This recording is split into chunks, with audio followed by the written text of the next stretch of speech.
napulot ko na tulong doon. Kung bakit nagkaganon. Kasi si Srileta daw was not a criminal. Alam mo, ang practice, kung ang Congress, ang contempt is not a crime. Yung contempt is just a measure for the orderly conduct of congressional hearings or during the plenary, kung may naggawa ka doon na disturbance or yung disorderly conduct, if they would put it that way, palabas may pa raw na bakit idalhin sa prison correctional kasi hindi naman daw kriminal. Sabi ko dapat Congress sana doon may detention center sila. Kung wala, nagbakante sila ng kwarto doon nila nilagay. Bakit daw papasukin ng jail? Sabi ko hindi naman may pero yung mga bagubo are sporting wound in their hearts. So yan ang ko na hindi naman ito nakapalibot yan doon sa pati norte ang mga bagubo sikinig sila wala pa naman tayong natanong pero hindi maliit na bagay masyado yan para tayo sabihin mo nang gulo, wag. Alam ko yan kasi na presidente ako.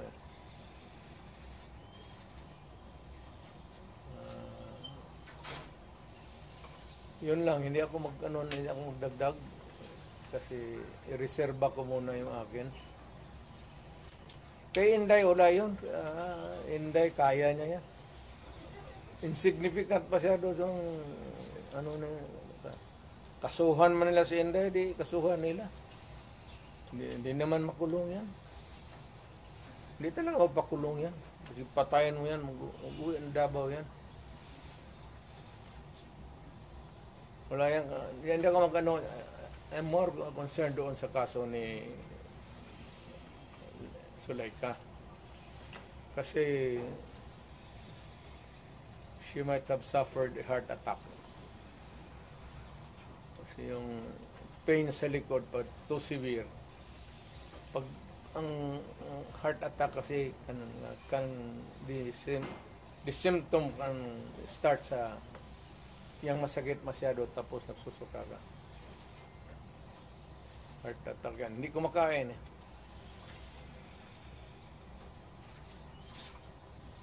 Pero yung sa Congress, wala muna akong wala akong pag-usapan pa namin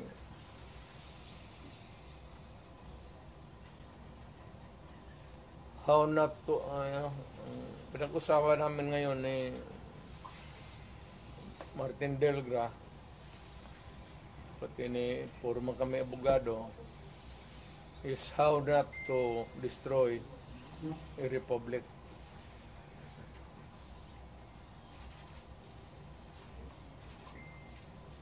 So, we can entertain question pero hindi ako muna makialam doon. President, yung sinasabing threat daw ni Vice President binata man yun. Ako, utro rin itong PSJ patay nila. Siyempre, pagka ganong init ng, sino ba naman hindi mag-init ng ulo? Alam mo si Inday. Pero si Inday siguro may nagsabi sa kanya,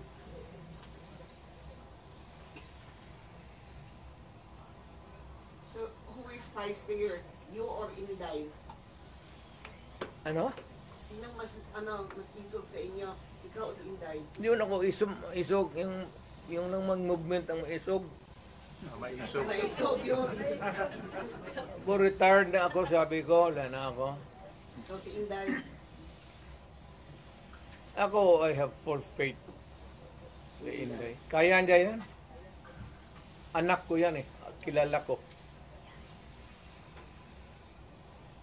Kaya yan. Pero, one thing is clear, yung direksyon ng administrasyon, doon talaga sa amin. So, ano ang magiging logical conclusion with everything that is happening now? Yeah, is BBM going to suffer the same fate as his father? I do not, that remains to be seen.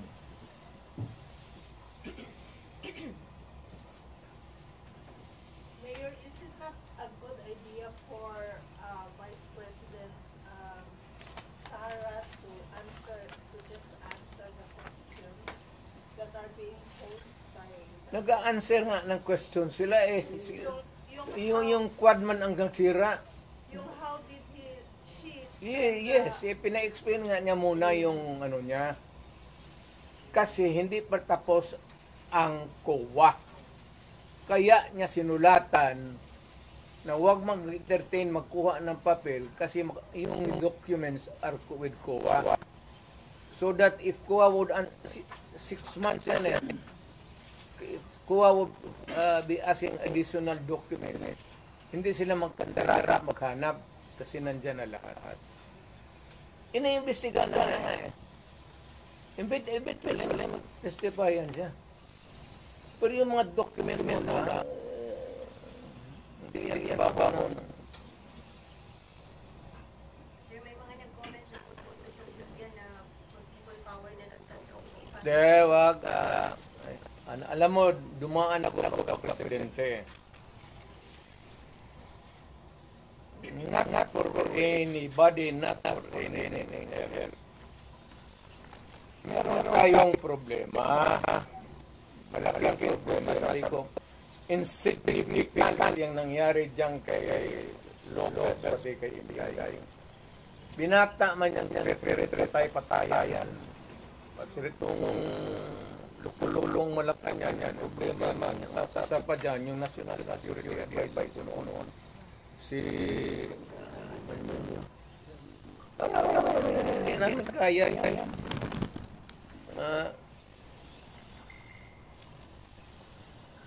Sino naman?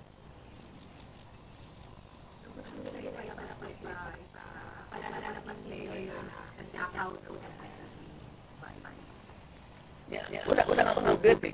Gusto na nila patapasin. Tama yung kaya. Because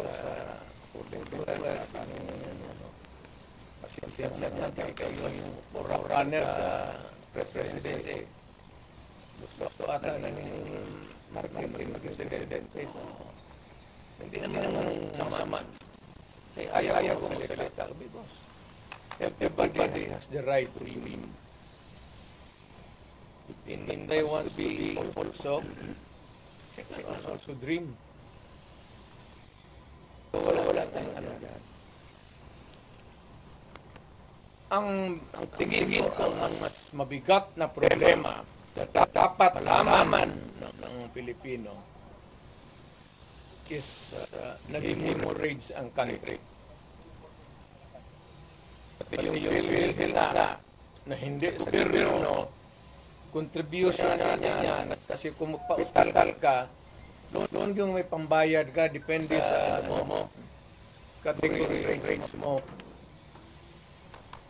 Kung yung dividido ba talaga na o paglabas mo, wala ka ng bayaran. Yun ang ano doon, yung 16 billion na nilipat nila. That is the most dangerous at dapat ang inastapa yan. Government malverse the money of the people. Ginamit mo yung pera ng ano? And even Congress cannot do that. Trust fund yun eh. Galing inyo yun. Ako pati akin. Contribution yun natin para pag nagkasakit ka ng cancer, uterus, may pangkapa-opera ka.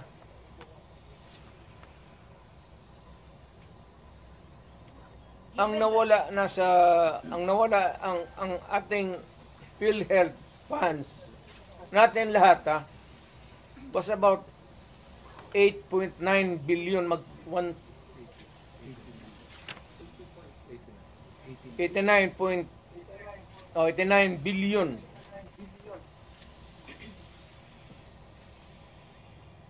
Of that 89 billion, 27 na lang ang nawala. 27 na lang ang natira.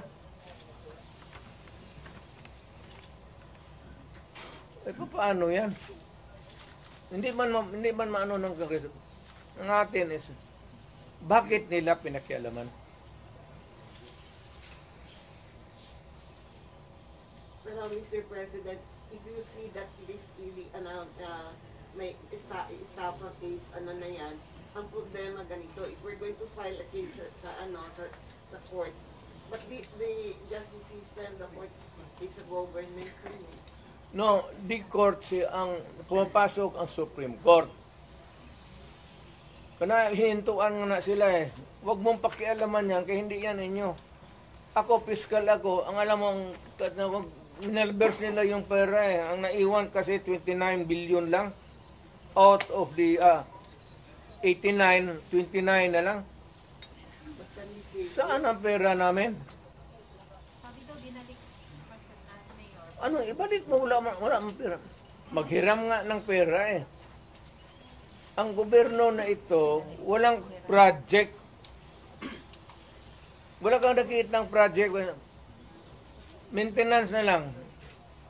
Kasi ayuda, akap, ayuda. Tupad. Yun, naubos doon. Naubos ni Romualdez kasi Romualdez, congressman lang, pero left and right ang pamigay niya. May tag 5,000 kayo ngayon. Kita ko sa TV kagabi. Pera natin. Sus Maria Joseph Ginoo Romualdez. Nangawa ka naman sana sa amin.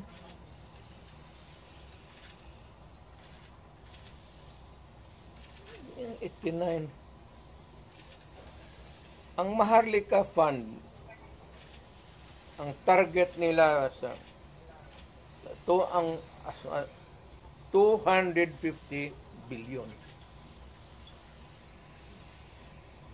Kinuna nila ang GSIS ng 62.5 billion. Yan, pera rin ng mga taga-gobyerno yang empleyado. Kami sa namin. Sa mga trabahante yan, housing loan ka, ito kinuha, binigay para ayuda. Ang mga membro nito, hindi na makaloon, enrollment ng mga bata, mahirapan sila nito kasi magkakaroon ito ng anomaly sa flow ng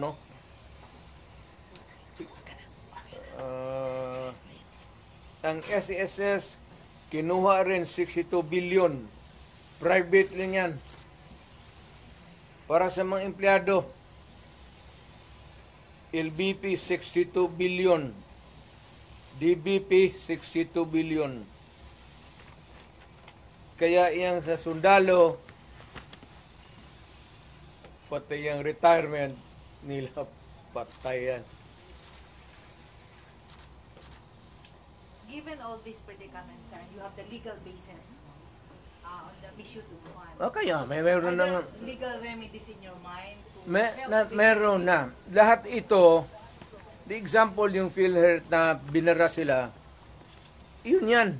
Hindi man nila pera ito lahat. Ito ang problema ngayon. Gastusin nila ito, naiwan what is left from the original na nila. Kagaya nitong PhilHealth, 89 billion. Ang naiwan ay 29 billion na lang. So, kung walang pera, anong gawin nila? Maghiram. But they juggle Foreign people's balloons. money. Wala na silang majagul dyan. Ano ba jagul-jagul? Tignan mo, bakit ang jagul? You transfer it, di ba, from private to government. Hindi na ito, hindi na kailangan i-jagul. Andiyan na sa kanilang kamay. Ano pa jagulin nila yan? They would spend it, ayuda. Hindi na may jagul mo yung ayuda. Will you initiate the filing of charges?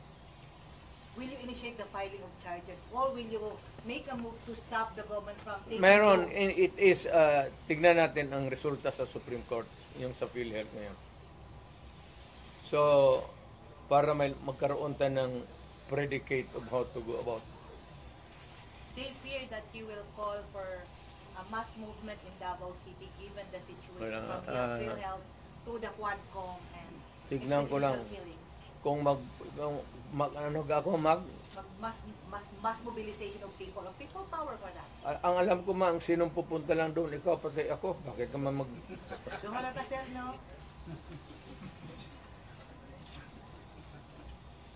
alam ko man ang walang pupunta doon.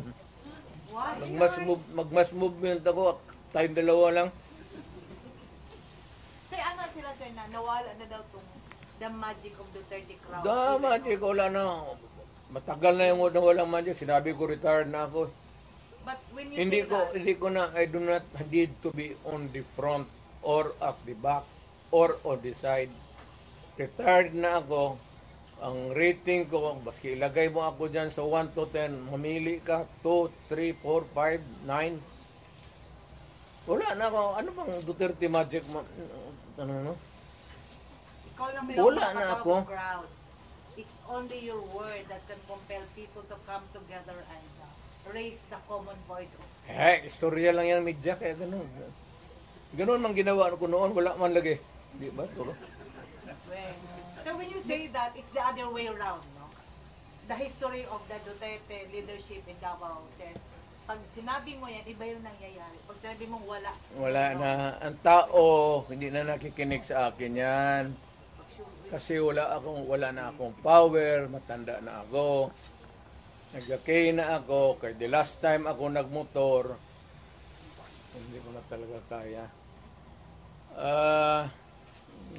7 months ago, nagmotor ako uli. Kalakad pa man ako ng husto. Nung natumba ako, may kunting crack na dito. Ayaw ko na rin mag-opera. Kaya palitan man ang kneecap. Sabi ko, pagkatapos sabi ko, ano dok, mag-cane pa rin ako. Oo, mag-cane ka. O di, ayaw na lang ko operahin, mag-cane na lang ko. Sugar cane na lang taan eh. Mayor, may Natumba ako mga 7 months ago. Kaya ako, okay pa man sana ako. Tatawa, hindi pa ako hindi ako inutil.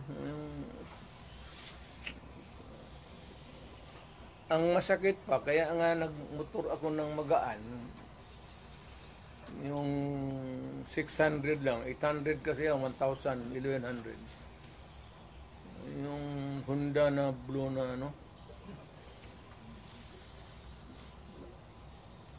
wala pa, matagal na talaga. Pag hindi ko nabawi sa Sir, given the situation na may perceived na problema between the Duterte and the Marcoses camp, ano yung advice mo sa mga tao who are wanting and who needed to hear your voice to bring back the people together? To all Filipinos now listening to me, punta kayo kay Marcos lahat. Tingnan natin kung anong mangyari. Mga Pilipino, nakikiusap ako. Punta kay Marcos kay hindi kami nakipag-contest kay Marcos. Never. Wala kaming bilyon, trilyon na nakadeposito sa kung saan ang bangko.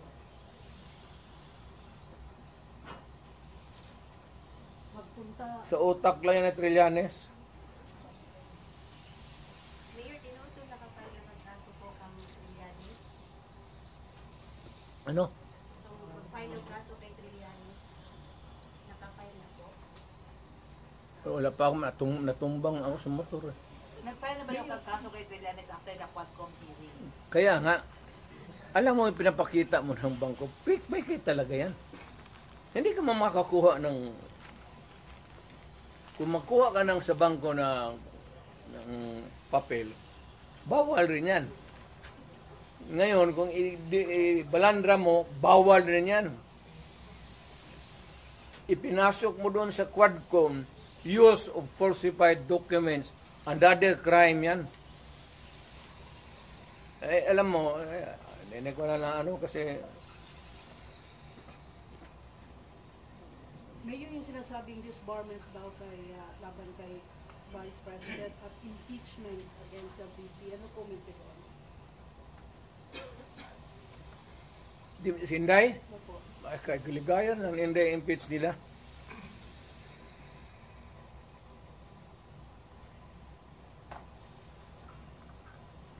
Total, malayo pa man yung 2028. Di magpasyal sa mga proseso. So he's running in 2028 for president. Hindi, wala siguro. Sabi mo kasi malayo pa ang 2028. Therefore, yun ang conclusion. Kaya pa, malayo pa.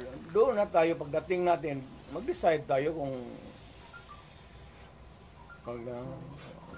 tama na yung, sabi ko nga kay Inday, tama na yung Vice President. Total, tatay niyan, Presidente man. Okay na yan. Mr. President, have you ever, there were reports that there were threats sa buhay ni Inday before at sa mga, among his guards, and then, did she ever compare with you or talk to you about it? We do not talk about politics, Inday. No, not politics, security. Security, kaya ni Inday. May security yan si Inday. Huwag kang maniwala, wala yung security. Being the father, sa ito yung gibati ito, nakita niyo siya na he was seeking for help and you were there. I suppose you were still awake that time. Sa ito yung feeling na yun? Lingaw. Yan yung sukol. I am entertained. Wala man nangyayari sa anak ko. She is not hurt. Of course, there's yung hearing sa confidential funds niya. Bakit man ako magsabi, matukotin mo ako, i-investe mo ako confidential fund? O, sige, talungin mo ako. What did you about? Sige, you ask me. I'll give you the correct answer. What happened to your confidential fund, supposedly, without? Well, it was spent properly. But why is she not answering the Congress daw? Confidential nga eh. Bakit patawagin ng confidential kung... Pero yun kasi yung issue na ginamit. But you kept mum about it all along.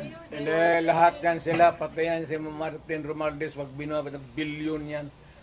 Kaya, mausapan lang naman. Maybe one of the things that I will do next is, of course, this time I would be appealing to every Filipino. Lahat na.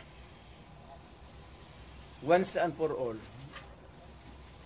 Buhay man yung kuwa, hindi man nasunog ang building nila, pero lang kung sunugin andyan man yan, buksan natin lahat. Huwag na lang muna yung ibang ngayon yung this year lang. Tapos, pagkatapos, buksan natin next year. Buksan ng Congress. Ang Congressman, hinamon ko ba sila? To open your books. Ang sagot naman to ni Trillanes, open your bank account.